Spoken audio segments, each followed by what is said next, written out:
नमस्कार दोस्तों, मोनू हिंदी ज्ञान ऑनलाइन में आपका स्वागत है।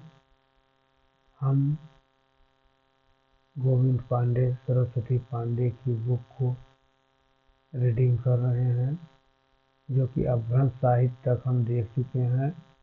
अब इसके बाद हम देख रहे हैं सिद्ध साहित्य।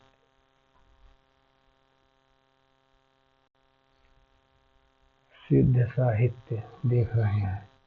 सराफा को हिंदी का प्रथम कवि, इन्हें सरोज वज्र, राहुल भद्र आदि नामों से भी जाना जाता है।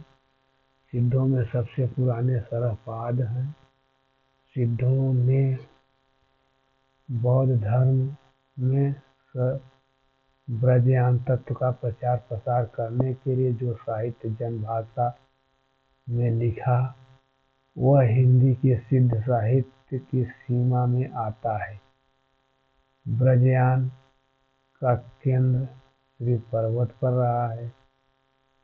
सहजयानियों की भाषा का नाम संध्या भाषा है। कुछ विद्वान ने संध्या भाषा का अर्थ यह बताया है कि यह ऐसी भाषा है जिसमें संध्या के समान प्रकाश तथा अंधकार का मिश्रण है। ज्ञान के आलोक से इनकी सारी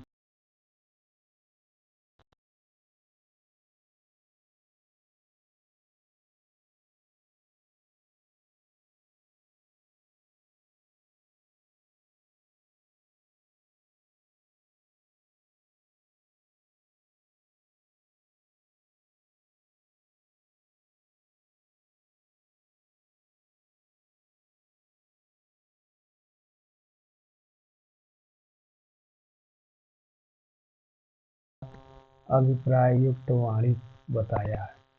पंडित विधुशेखर शास्त्री ने बताया कि मूल शब्द संध्या भाषा नहीं बल्कि संध्या भाषा रहा होगा।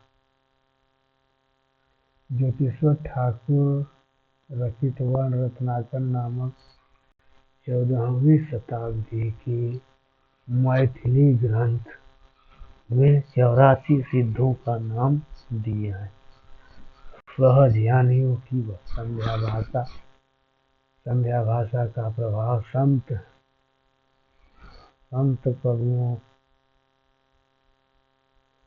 कवियों पर भी पड़ा और वे उलटवासियां लिखने लगे।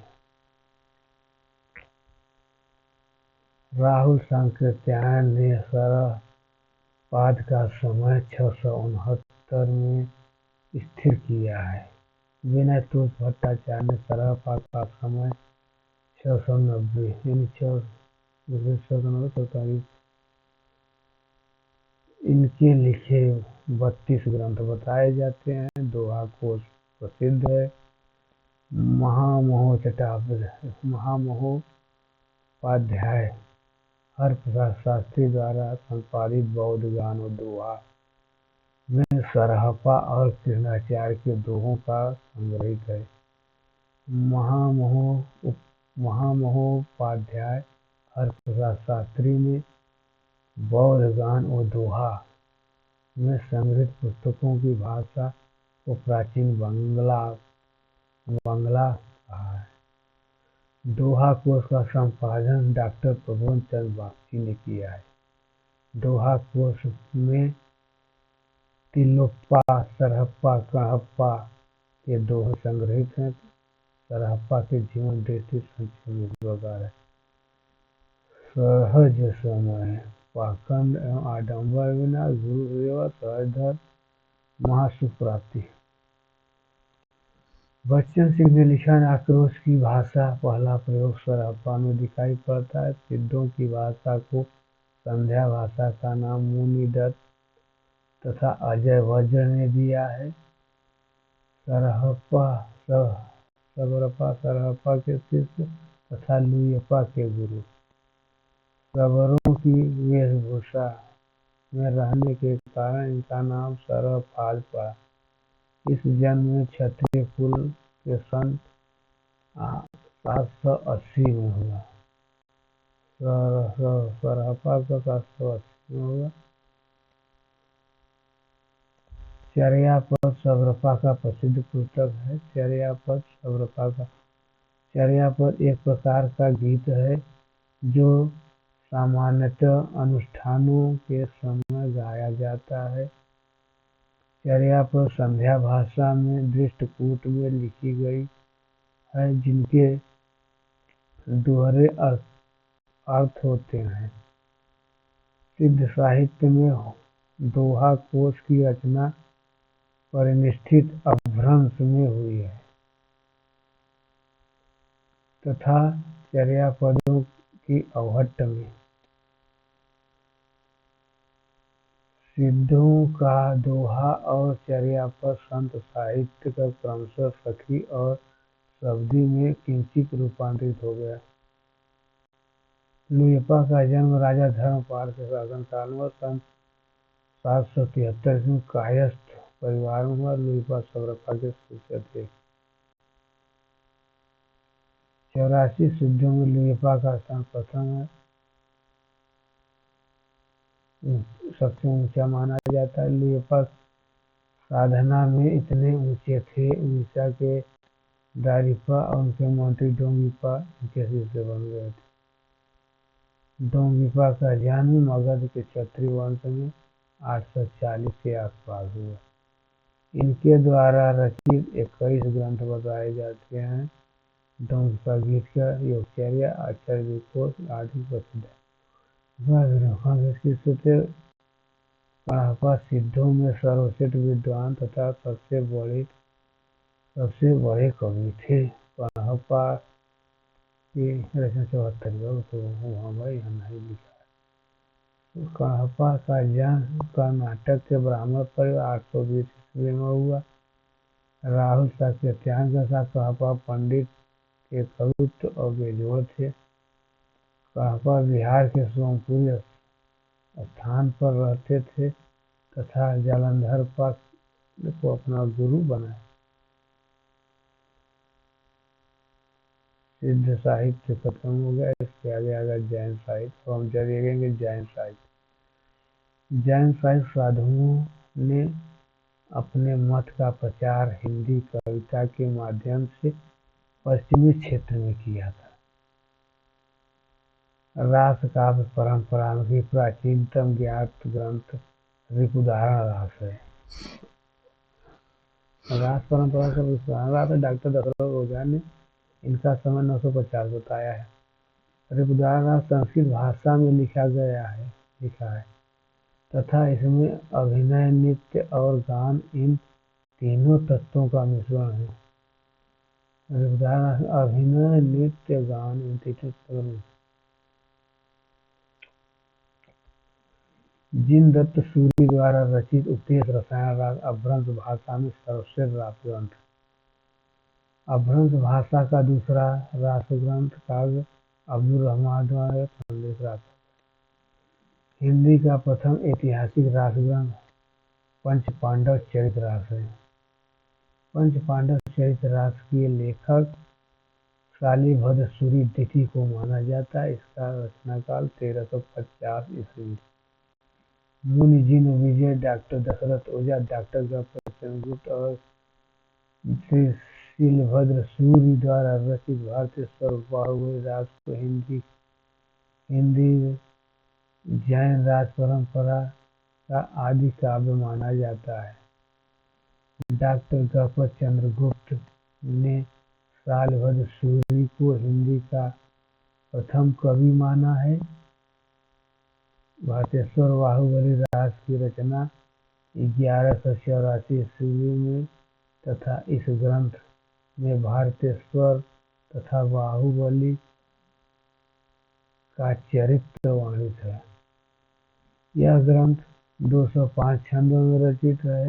एक सुंदर खंड काव्य है। भारतेश्वर बाहुबली रास का संपादन मुनि जिन विजय ने किया है। प्रसिद्ध जैन आचार्य देवसेन के श्रावकाचार्य को नगेंद्र ने हिंदी की प्रथम रचना माना है। देवसेन ने सन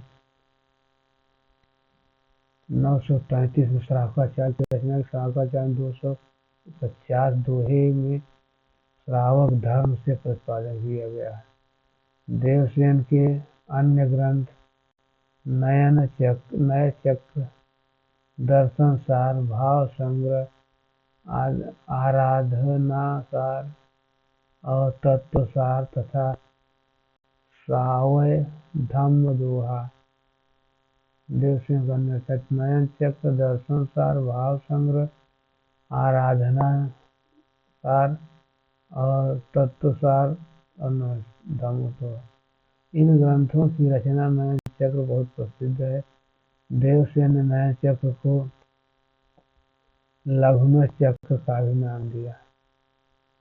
देवसेन ने अपने ग्रंथ में जैन धर्म तथा अनेक संघों की उत्पत्ति लिखी है। इसमें इन्होंने जैनाभास का नाम दिया।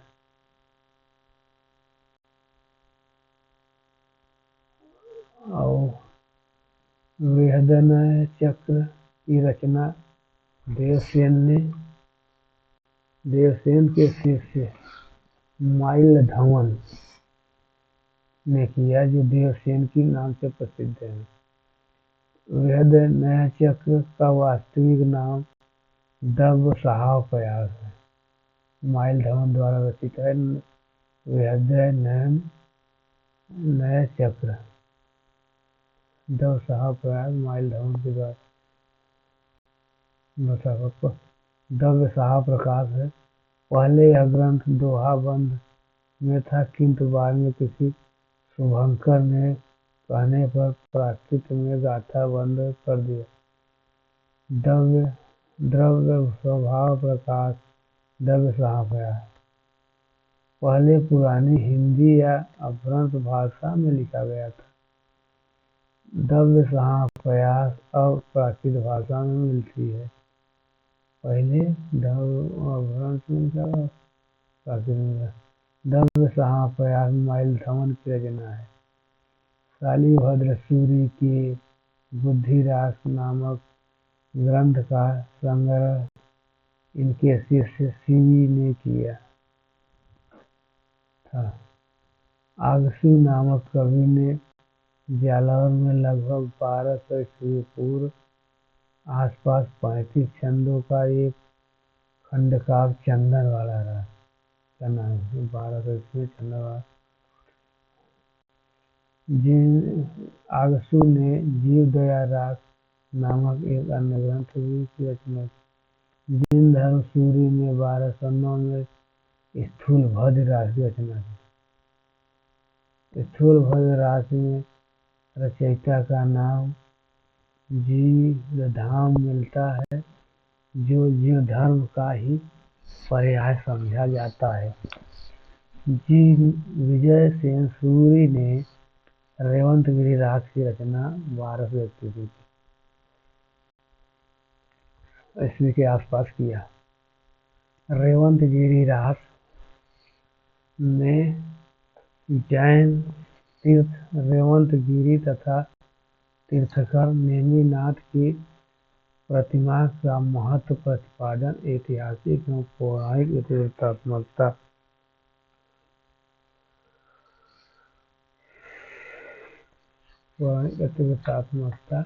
इतिवृत्त तथा प्रकृति सौंदर्य के आधार पर किया गया है।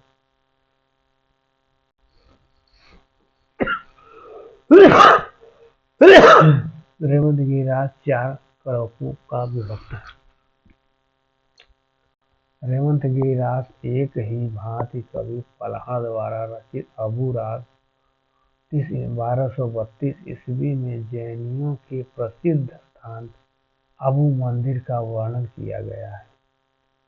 मुनि सुमतिगण ने नेमिनाथ रास और जैन तीर्थंकर नेमिनाथ के चरित्र का वर्णन अत्यंत संक्षेप में किया।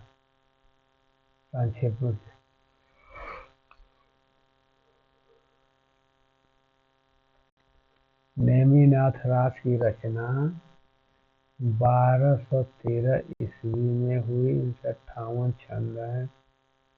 चौपाई छंद में बारहमासा वर्णन विजय चंद्र सूरी द्वारा रचित नेमिनाथ चौपाई से माना जाता है। विजय चंद्र सूरी की अन्य रचनाएं मल्लिनाथ महाकाव्य और पार्श्वनाथ चरित्र और कल्पनिरुक्त उव्यक्तमाला कहाँ है।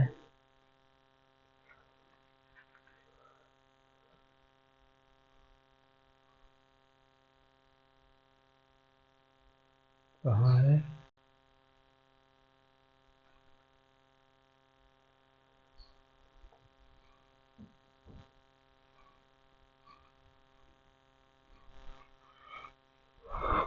छप्पे याद है।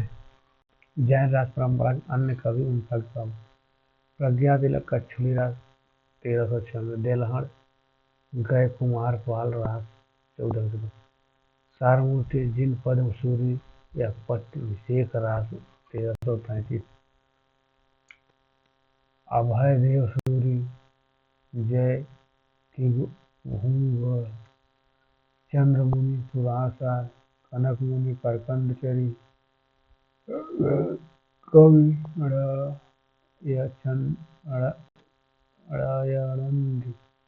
कविड़ानंदी तुदंग सर चरी,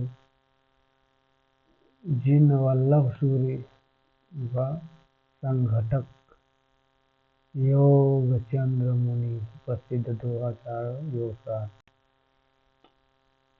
जिन दत्त सूरी चाचरी फलस्वरूप रामायण उपदेश रसायन, हरिभक्त सूरी ललित विस्तार धुर तूफान जसहर चरी, एम्बोल प्रकरण रेई राह चरी। इसके बाद सोमप्रभ सूरी कुमार पाल पतिबोध, जिन सूरी स्थूलभद्र पाल, धर्म सूरी अबू स्वामी राग, अम्बदेव सूरी संघति समरा रास, राजशेखर सूरी नेमिनाथ फाग। इसके बाद हम आ गए फागु काव्य से। आदि काल की रास परंपरा की ही भांति फागु का परंपरा जैन कवियों की महत्वपूर्ण उपलब्धि है। फागु शब्द की उत्पत्ति संस्कृत के फाग वसंत, प्राकृत के फाग और हिंदी के फाग से मानी गई है। फागु काव्य परंपरा का सर्वाधिक प्राचीन ग्रंथ जिनदत्त सूरिया द्वारा रचित जिनचंद्र सूरी फाग 1284 ईस्वी। फागु काव्य का अर्थ है वसंत ऋतु में काव्य। जिनदत्त सूरी 25 छंद। श्रीथूलीभद्र भाग, श्रीथूलपद भाग काव्य फाग परंपरा का सर्वाधिक सुंदर काव्य है। श्रीथूलीभद्र श्री नेमिनाथ फाग की रचना राजशेखर सूरी ने किया। नेमिनाथ फाग की रचना 1350 ईस्वी में नेमिनाथ और राजुल के विवाह की घटना है।